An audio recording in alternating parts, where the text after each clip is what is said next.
Saham naik galau, turun galau, sideways galau. Gimana dong tipsnya biar nggak galau? Sudah buat trading plan atau investment plan, tapi nggak bisa dijalanin juga karena emosi. Stres karena harga saham atau kripto turun tajam dan euforia mau nambah duit terus ketika harga saham atau kripto lagi naik tinggi. Gimana sih caranya supaya kita bisa mengendalikan emosi saat trading dan juga investasi? Tonton video ini sampai habis ya. Kamu nggak akan nyangka deh bahwa kamu bisa mengendalikan fear and greed kamu dengan mudah. Mau dapat bimbingan intensif belajar saham dan referensi? Bisa tanya jawab secara intensif? Yuk, daftar mtrade sekarang di mtrade.id/whatsapp atau klik di bawah sini ya. Seringkali ketika kita trading baik di saham, kripto, forex, kita seringkali mendengar cerita tentang trader yang habis-habisan. Sebenarnya risiko bisa diinvestasi dari awal dengan menggunakan manajemen risiko yang akan saya bahas dalam video yang berikutnya. Tapi semua perencanaan itu seringkali nggak ada gunanya ketika emosi udah main. Misalnya gimana nih? Ketika harga saham mulai naik dari level bawah ya dan udah mulai recover dari level bottom, psikologi yang terjadi seringkali adalah skeptis. Pertanyaan yang muncul biasanya adalah masih bisa naik lagi nggak ya? Aku jual deh, profit taking dulu, takut rugi. Saham ini naiknya lambat, masih bagus nggak sih? Jangan-jangan nggak jadi naik lagi. Kemudian ketika harga saham mulai naik, psikologi di market pun mulai optimis. Pertanyaannya muncul biasanya adalah, aduh nyesel nih beli terlalu dikit, boleh nambah nggak sih? Wah nyesel jualan, hilang barang nih, baru mau masuk, kira-kira telat nggak sih kalau aku mau nambah lagi? Kan aku udah nggak dapat modal bawah, telat nggak dapat modal bawah, beli banyak kan boleh nggak? Kemudian harga saham berlanjut terus naik hingga mulai banyak orang mengalami euforia ketika harga saham mulai berada di puncak. Demikian pula dengan kripto ya. Jadi pada masa inilah biasanya trader pemula mulai masuk dan pembukaan akun saham ataupun kripto meningkat. Self-talk trader biasanya adalah nggak perlu stop loss deh. Saham atau kripto atau forex gampang ya. Ternyata nggak perlu belajar, bisa juga kok. Semua orang juga bisa untung, nambah duit terus dan beli terus dan bahkan all in. Saking terlalu percaya dirinya. Nah, pada masa inilah harga saham dan kripto sebenarnya sudah mencapai level puncak, di mana confident atau euforia mencapai level puncak juga, dan investor profesional sudah mulai merealisasikan keuntungan. Ketika harga saham atau kripto mulai melandai dan turun sedikit di puncaknya, seringkali terjadi denial. Self-talk yang muncul biasanya adalah, ini turun sesaat aja kali, kemarin-kemarin juga gini kok. Trader biasanya nggak sadar akan adanya tanda distribusi. Ketika melihat tanda bearish reversal seperti contohnya pada grafik BNB ini, seringkali banyak trader berpikir untuk masuk atau menambah posisi. Padahal pola tersebut merupakan pola inverted saucer yang merupakan tanda pembalikan arah turun.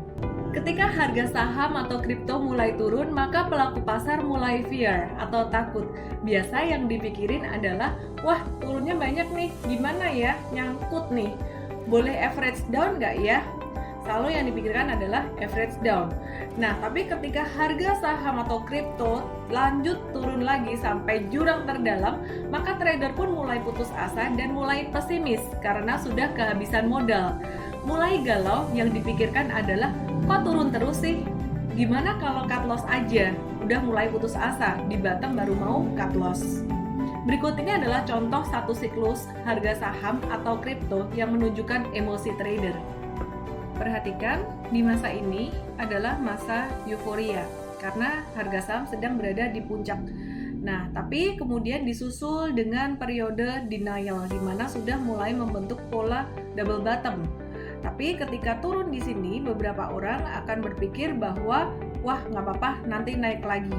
Kemudian ketika dia mulai turun, ya ini di awal pandemi ya, beberapa trader mulai akan merasakan takut. Kemudian berpikir, wah ini bisa averaging down nih, BCA udah turun sampai 30.000 ya. Kemudian turun lagi terus sampai di level bottom dan banyak trader malah panik, takut di sini. Padahal sebenarnya kalau kita perhatikan volume transaksi di sini, big fund atau institusi justru malah borong beli, malah nambah beli. Ya, jadi di sini harga saham naik. Kemudian ketika naik di sini mulai masuk ke periode skeptis. Biasa periode skeptis ini ditandai dengan market yang mulai sideways setelah downtrend. Ya, jadi di sini skeptis, kemudian mulai di sini juga masih skeptis, dan di sini sudah mulai optimis. Terus naik sampai akhirnya kembali mengalami masa euforia. Jadi, gimana caranya mengatasi fear and greed? Mengutip kata Warren Buffett, meskipun beliau adalah seorang investor jangka panjang, quotes dari Warren Buffett yang satu ini bisa dipakai untuk trader juga loh, yaitu the risk comes from not knowing of what you are doing. Jadi untuk mengantisipasi risiko dan naik turunnya emosi, yang perlu kita lakukan adalah belajar dan membuat perencanaan, terutama manajemen risiko. Baru yang kedua, kita belajar mengendalikan otak dan emosi kita. Emang caranya gimana? Untuk memahami cara kita mengendalikan emosi, kita perlu tahu dulu bagaimana cara kerja otak dan tubuh kita di dalam menghasilkan emosi. Sebenarnya kenapa sih kita bisa emosian saat trading? Untuk menjawab pertanyaan itu, kita perlu memahami cara kerja otak. Otak manusia terdiri dari otak reptil, otak mamalia, dan otak neokortex. Otak reptil atau seringkali disebut dengan amigdala merupakan otak yang bertugas menjadi satpam, menghindari rasa sakit, merespon ancaman dan bahaya dengan cara fight atau flight atau freeze. Fight itu artinya melawan, flight itu kabur, atau freeze ya udahlah diem aja, pasrah gitu. Otak reptil menghasilkan dua hormon stres, yaitu hormon kortisol dan juga hormon adrenalin. Jika amigdala mendominasi, maka akan terjadi amigdala hijack, sebuah kondisi di mana otak kita disabotase, dan seringkali hal inilah yang membuat banyak orang melakukan tindakan yang irasional ketika sedang marah, stres, takut, yang pada akhirnya biasanya akan disesali.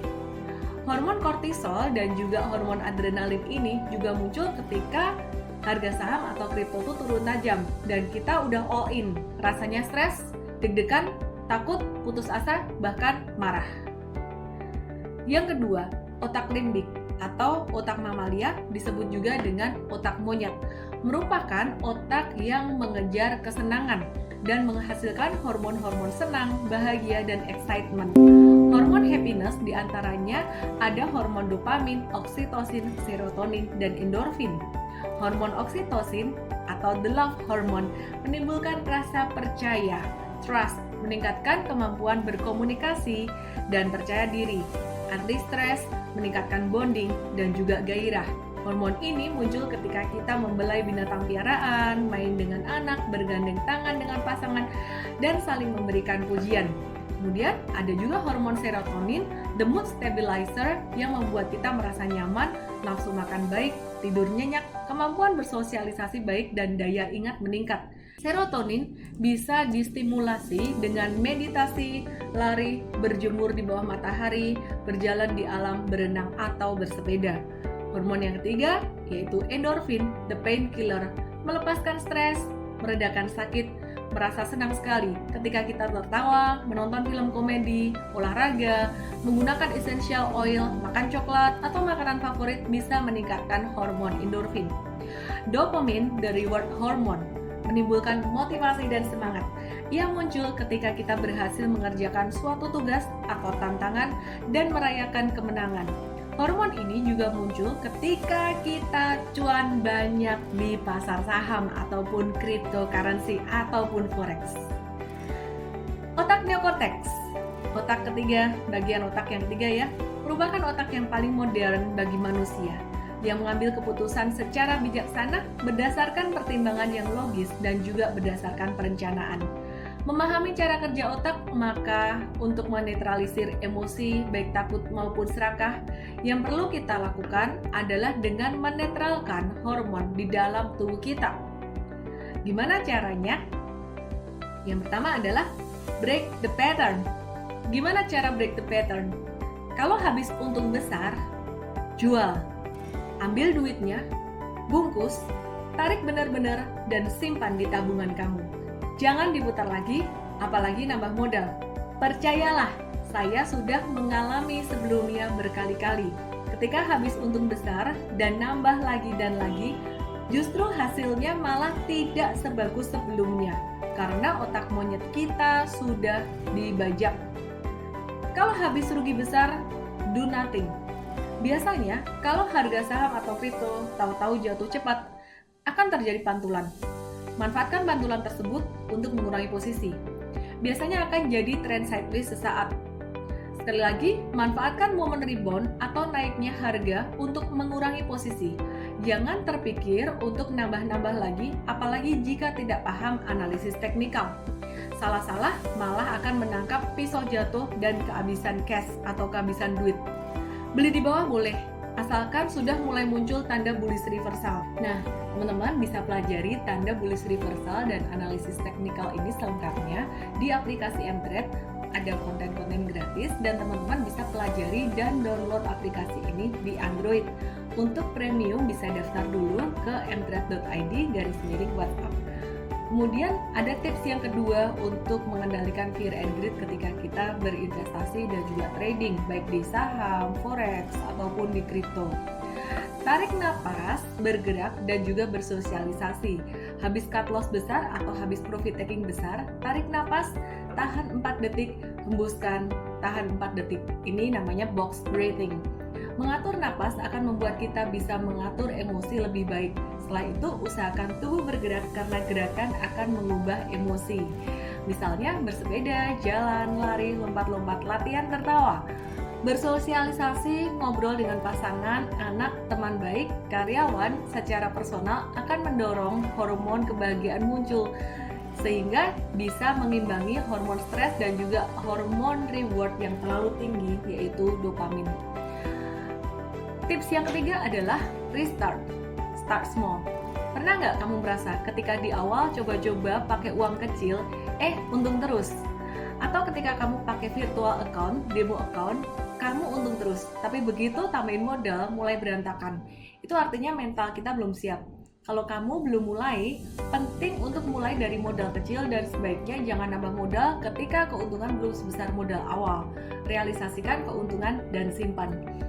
Jika ingin menambah modal, tes dan ukur terus. Apakah mental kita udah siap atau belum? Kalau udah terlanjur gimana dong? Fokus untuk memperbaiki yang udah ada, jangan nambah modal lagi. Selengkapnya tentang investasi dan trading, yuk pelajari bersama Mtrade. Download aplikasi Mtrade di Android dan iOS untuk menikmati konten premium di Android berupa artikel, video, dan live event. Join pula dengan Mtrade Premium, daftar ke mtrade.id/WhatsApp. Di Mtrade kamu akan mendapatkan referensi saham, edukasi, analisis, research, interaksi, dan tanya jawab setiap pagi, siang bersama dengan Coach Mtrade bahkan 24 jam melalui tanya jawab di teks fitur Q&A. Saya Ellen May, salam profit. Jangan lupa klik like, share, and subscribe ya supaya banyak teman-temanmu mendapatkan manfaat juga dari video ini. Jangan lupa download aplikasi Mtrade di Android dan nikmati edukasi freemium sekarang.